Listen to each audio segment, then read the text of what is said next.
ఓం సాయిరామ్.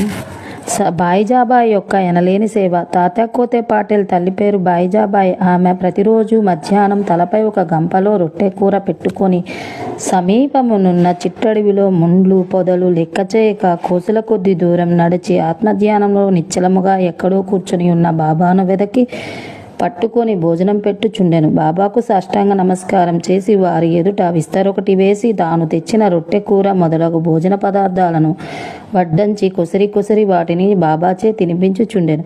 ఆమె భక్తి విశ్వాసములు అద్భుతమైనవి. ఎనలేని ఆమె సేవను బాబా చివరి వరకు మరువలేదు. ఆమె సేవకు తగినట్టు ఆమె పుత్రుడగు తాత్యాకోతే పాటిల్ ఎంతో ఆదరించి ఉద్ధరించెను. ఆ తల్లి కొడుకులకు బాబా సాక్షాత్ భగవంతుడనే విశ్వాసం ఉండెను. కొన్ని సంవత్సరముల తదుపరి బాబా అడవులకు పోవుటం మాని మసీదులోనే కూర్చుండి భోజనం చేయసాగిరి. అప్పటి నుంచి పొలంలో తిరిగి బాబాను వెదకి పట్టు